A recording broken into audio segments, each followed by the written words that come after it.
Dear friends, ഇത് നമ്മൾ ഇന്നലെ രാത്രി ഡിന്നറിന് ഉണ്ടാക്കിയതാട്ടോ. ബീഫ് സ്റ്റേക്കും കുറച്ച് ബട്ടറിൽ സോട്ട് ചെയ്ത വെജിറ്റബിൾസും. എന്നും രാത്രി ദോശ, ഇഡ്ഡലി, സാമ്പാർ, ചോറൊക്കെ കഴിച്ചാൽ മതിയോ? ഇടയ്ക്കൊക്കെ ഒന്ന് മാറ്റി പിടിക്കണ്ടേ? അങ്ങനെ ഉണ്ടാക്കിയതാട്ടോ ഈ ഒരു ഐറ്റം. അപ്പോൾ അതെങ്ങനെയാണ് ഉണ്ടാക്കാൻ നോക്കിയാലോ? അപ്പോൾ നമ്മളിന്നിവിടെ എടുത്തിരിക്കുന്നത് ന്യൂസിലൻഡ് ബീഫാണ്. ഈ സ്റ്റേക്കിന് വേവ് കുറവാണല്ലോ, പിന്നെ അതുമല്ല നമ്മൾ നല്ല തിൻ സ്ലൈസസ് ആണ് എടുത്തിരിക്കുന്നത് കേട്ടോ. അതുകൊണ്ട് ഏറിപ്പോയ 5 മിനിറ്റ് 2 സൈഡും കൂടി വേവാൻ അത്ര സമയം മതി. അപ്പോൾ നമ്മളിത് ഉണ്ടാക്കുന്നതിന് കുറേ മുന്നേ തന്നെ ഞാൻ കുറച്ച് കുരുമുളക്, അതായത് ക്രഷ്ഡ് പെപ്പറും സോൾട്ടും ഇട്ടിട്ട് 2 സൈഡും നന്നായിട്ട് ഇട്ട് കൊടുത്തിട്ട് ജസ്റ്റ് ഒന്ന് മിക്സ് ചെയ്തിട്ട് ഞാൻ റെസ്റ്റ് ചെയ്യാൻ വേണ്ടി വെച്ചിരുന്നു കേട്ടോ. ഞാനത് ഉച്ചയ്ക്ക് തന്നെ ചെയ്ത് വെച്ചിട്ടുണ്ടായിരുന്നു.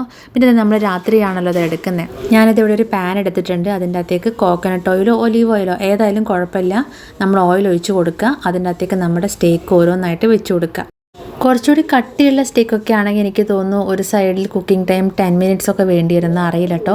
അപ്പോൾ ഇതിനെന്തായാലും അത്രയും ടൈമൊന്നും എടുത്തിട്ടില്ല, ഒരു 4-5 മിനിറ്റ് മാക്സിമം. അപ്പോൾ അത് കഴിയുമ്പോൾ തന്നെ നമ്മളൊന്ന് തിരിച്ചിട്ട് കൊടുക്കണേ.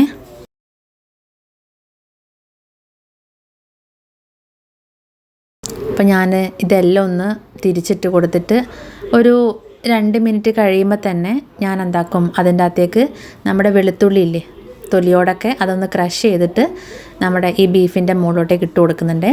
എന്നിട്ടിത് 1 ടീസ്പൂൺ ഫുള്ളായിട്ട് ഉപ്പില്ലാത്ത ബട്ടർ അതും കൂടെ ഞാൻ അതിൻ്റെ അകത്തേക്ക് ഇട്ട് കൊടുക്കുന്നുണ്ട്. ഈ വെളുത്തുള്ളിൻ്റെയും ബട്ടറിൻ്റെയും ഒക്കെ ആ ഒരു ഫ്ലേവർ നന്നായിട്ട് ബീഫിൽ നമുക്ക് കഴിക്കുമ്പോൾ കിട്ടും കേട്ടോ. അപ്പോൾ അത് സ്റ്റേക്ക് ഇവിടെ റെഡി ആയിട്ടുണ്ട്. ഇനി നമുക്കത് എടുത്ത് മാറ്റി അതേ പാത്രത്തിൽ തന്നെ കുറച്ചും കൂടെ ബട്ടർ ആഡ് ചെയ്ത് കൊടുത്തിട്ട് വെജിറ്റബിൾസ് ഒക്കെ ഒന്ന് സോട്ട് ചെയ്തെടുക്കാം. ക്യാപ്സിക്കം, സ്പ്രിംഗ് ഓനിയൻ ഇത് 3ഉം ഞാൻ ആദ്യം ഇട്ട് കൊടുക്കുന്നുണ്ട്. പിന്നെന്താ, നമ്മുടെ ക്യാരറ്റും ബീൻസും ഞാൻ സെപ്പറേറ്റ് വേവിക്കാൻ വെച്ചിട്ടുണ്ട് കേട്ടോ.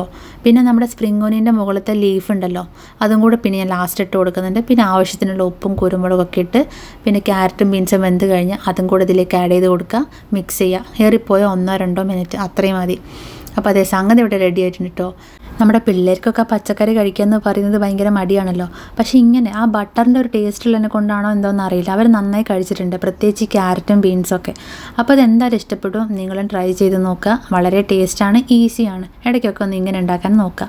അപ്പോൾ ഓക്കെ, നമുക്ക് പുതിയൊരു വീഡിയോയിലൂടെ വീണ്ടും കാണാം കേട്ടോ. നമ്മുടെ ചാനൽ മറക്കാതെ സബ്സ്ക്രൈബ് ചെയ്യണേ.